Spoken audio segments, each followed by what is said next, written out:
So how do we start our year? How do we end our year? What are the fitness goals? What improvements did we make? We're talking everything fitness. Hi guys, welcome to my channel. Welcome back to my channel. Thank you so much for clicking on day, I don't even know, 10 of Vlogmas, or Bookmas, sorry. I wanted to go through today the fitness goals that I had at the start of the year and where my fitness journey has taken me across the year, because it's definitely not been a straight line at all. I've had highs, I've had lows, and I thought, what's best way than to show you guys and give you guys like a brief wrap up of how my fitness specifically has gone throughout the year. To start, I am going to do progress photos as such. I'm going to put up on the screen now a few photos from the start of the year, whether that be in normal clothes, gym clothes, and if I've got any progress style pictures, I don't think I do. And then now I'll put up photos from the end of the year so you guys can see where I'm at now versus where I was at. I know for a lot of people, and me especially, this year has been working on coming away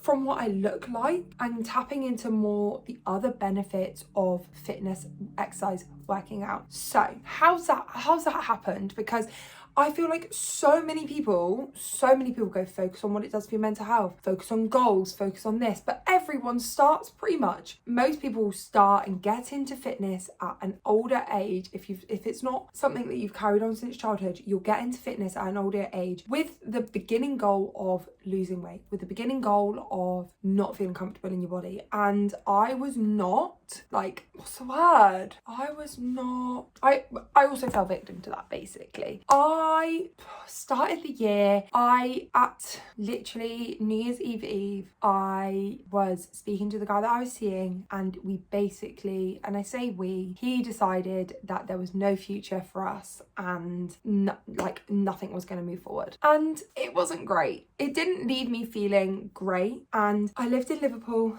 I had hardly any friends up there. The one friend that I did have, unfortunately, isn't always very well, so she was going home a lot, and so I spent a lot of my time in Liverpool on my own. I spent a lot of the time in Liverpool in my flat, and I had no friends, I had no purpose, and in the cold months when you're by yourself, it was hard. And I knew that going into it. I knew when I moved up there, I was seeing this guy and he lived up there closer to me, and I knew everything would be fine because every few weeks I would be seeing him, and without that, I was stripped right back. I had nothing. It was a hard way to go into the new year, and I just thought, what can I do to rectify that? Now, running is such a controversial sport as such.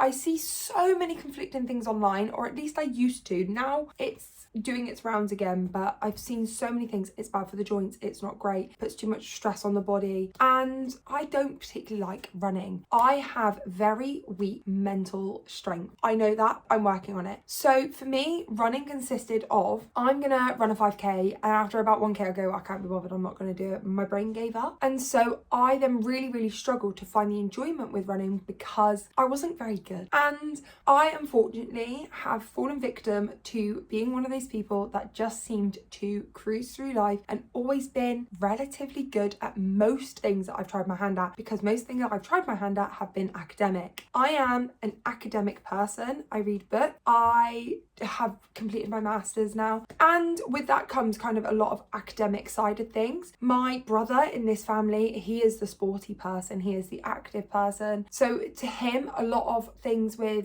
doing actively come naturally to him, and a lot of things where I've got to put my brain into use come naturally to me. And so exercise has never been something that I've been naturally good at. I used to do trampolining when I was younger, I was never really good at that. I picked up running in COVID, and the issue I had is I would do a lot of fasted running, which is fine if done correctly. I've never ran far distances, so I've never been one to stress my body too much, but I was still putting my body under a lot of stress with fasted running. I would get up first thing and I would run. But at the start of the year, I thought, do you know what? I've not been consistent with my running. I've been trying to be consistent with my running. I moved up to Liverpool. I had high hopes with my running up there and was trying to be consistent. I got followed, and then from then I just felt a little bit out of sorts, and I would do odd runs every now and again when I was off and I could motivate myself. But as we all know, motivation is the thief of success, because you're never motivated. You need your determination, which means your routines and your systems in place that enforce you to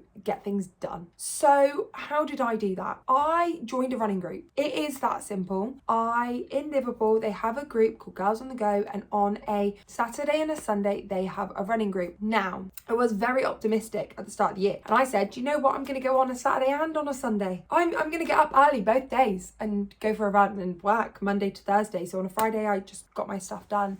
It started out that way, it didn't end that way, and it kind of dropped down to a Saturday most weekends. But they did have a charity 5k in March, and with that I built up my running to a 5k again, and I was doing it consistently. I would often do runs during the week. I joined the runner app, and with that I kind of got my running back on track. I joined the gym at my uni when I first started working up there, and for me to get to my university it was about a half an hour drive. So gym then became kind of the thing that I put off, because for me, running, I could get up, I could go. The gym, I had to get there. That was fine. I started doing 3 runs a week and only 2 gym sessions, because I thought, do you know what? Push myself to get to the gym twice a week. Even if I go straight after work, I can do that. Running, I'm getting done more. The hurdle we fell into was I am not very good at fueling my own body, for one, and getting enough sleep. I love a late night.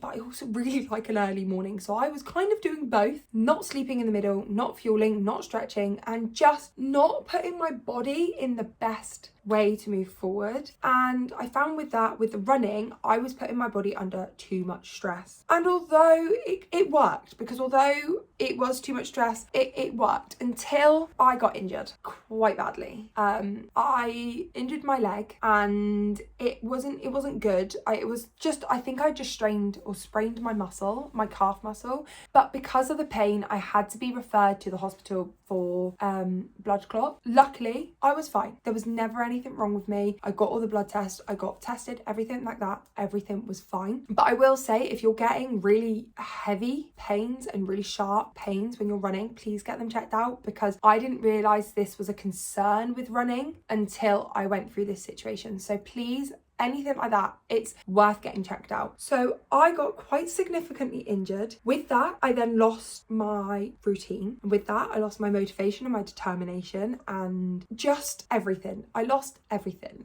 with it. I didn't lose my progress as such, but I did lose the passion, the drive to do it. So I stopped pretty much. Between the months of May, June to September this year, my workouts have been so inconsistent, it actually hurt. I had a couple of holidays which I didn't train on, obviously. But rewind a little bit. I worked out that running was putting too much stress on my body. I thought, okay, I'll drop from 2 runs a week to 3 runs a week. No, from 3 runs a week to 2 runs a week, and I'll do 3 gym sessions. That's absolutely fine, that I couldn't get my butt to the gym. So I've made one of the biggest switches I think I've made in my workout career for a while, and I've switched to home gym workout, completely home workouts. I do not have a gym membership, and I'm loving it. I really am loving it. There is so much that can be said about using body weight as movement, because it might not be the most strenuous activity. I'm not looking to get jacked. I'm not looking to put on massive amounts of muscle. I'm looking to keep my body fit, healthy, and just toned down as much as I can, and just trying to keep the food that I eat and enjoy, like cake and chocolate and sweets, trying to keep that down to a minimum. So with that in mind, sorry, I'm just going to shut the curtain because the sun has come out to play and it wasn't earlier. That's better. So with that in mind, I switched it all around, went to home workouts, got really injured, had to come off for about like a few months. September hit, I got really stressed with uni, and I decided, do you know what, I'm going to start the 75 medium, which I created the rules for myself. It was a 30-minute workout and 12,000 steps and everything like that. Now, I have not seen so much progression as what I have with 12,000 steps a day. And my 30-minute workouts generally were just a walk. Now, for me, I get 30 minutes worth of exercise done before I go to work in the morning. I will go for a walk each morning, and then I will come back from work and I will go for a run, or I will go do my workout, because that to me then feels like I can. It doesn't feel like, oh, I need to get my 30 minutes in every day. So the 75 mediums kind of really help with that. I started that in September. I'm now on a free coaching plan, and I've started working out and running again, and I'm feeling really, really good for it. But I guess for me, the main thing I've worked on this year is consistency. I've been trying to work on routines that work for me, trying to get it to work. I'm still working on, if I miss a workout, not feeling guilty. If I miss a workout, not feeling like I have to catch up. That's what I'm guilty of. If I miss one workout, I'll do 2 in a day to catch up. I'm working on that, but we shall see. I have been working so hard on consistency, just ensuring that every day I'm doing a little bit, chipping away.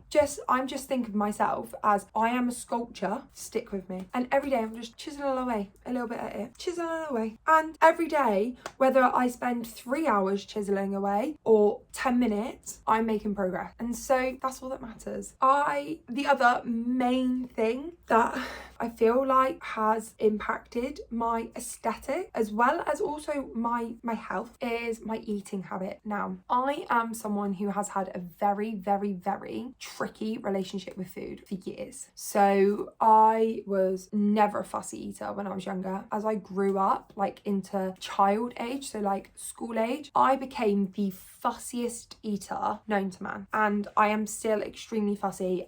There's a whole long list of foods that I won't eat. I then grew up even more and found I had an intolerance to garlic and apples, which is just insane, alongside a very weak lactose intolerance. So my lactose intake varied. With all that, my eating habits have been abysmal for years. It's definitely the sole reason why my life, like every time I would do a crash diet, a crash course on losing weight, I would do like a whole 1 month free coaching program, and I would eat super clean for the whole month, and then I'd put the weight straight back on again because I wouldn't be happy in what I'm eating. That for me has massively been my issue. I feel like I'm nearly there. So my diet recently doesn't cut anything out at all. I cut nothing out except from the foods that I don't like, so that's a lot. But for me, I love cake, I love chocolate. They're in my diet. I have room for them in my diet because I can't imagine not having them. And actually, in saying that, there are days where I don't have either of them, which I never thought would be possible, but never thought would happen. But just solely for the fact that I'm allowed to have them means that not always do I feel like I need it. So with that, my main focus has been and continues to be ensuring I eat 3 meals a day. Sounds simple. Sounds so simple. It actually sounds stupid, but I was so notorious for getting up late and skipping breakfast, eating breakfast and skipping lunch if I'm off work, being so lazy I don't eat until dinner, or being so lazy I don't eat and just snack until dinner, or being lazy, didn't want to cook dinner, that I would just snack and eat loads of rubbish food and basically would just be nourishing my body with absolute rubbish. I have tried my hardest to cut that down. Snacks. So I have my breakfast, which I have a bowl of cereal. I'm not one of these people that like faff around and pre-make a load of stuff. I don't have a bowl of cereal. I have my lunch, which is just a wrap, some crackers and cheese, some biscuits and a carrot. It's nothing fancy, but it does the job. And I have some chocolate in there as well.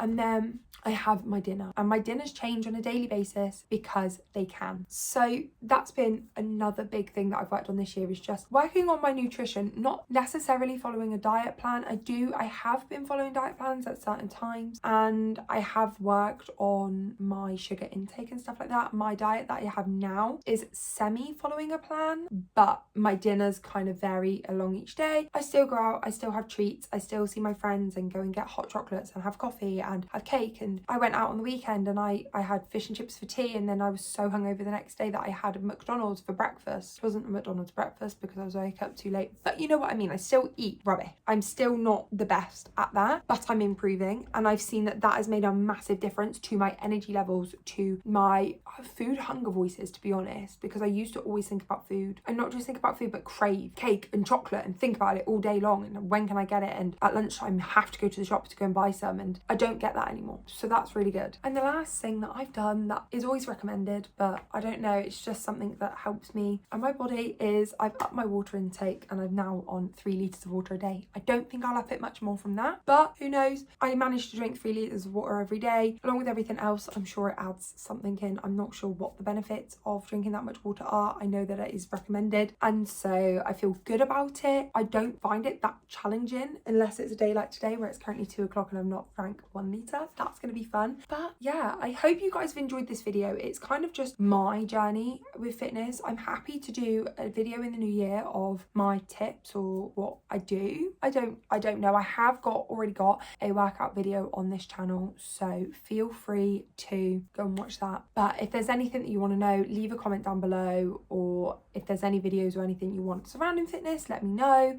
Thank you guys so much for watching day 10. I look forward to seeing you guys tomorrow. Bye.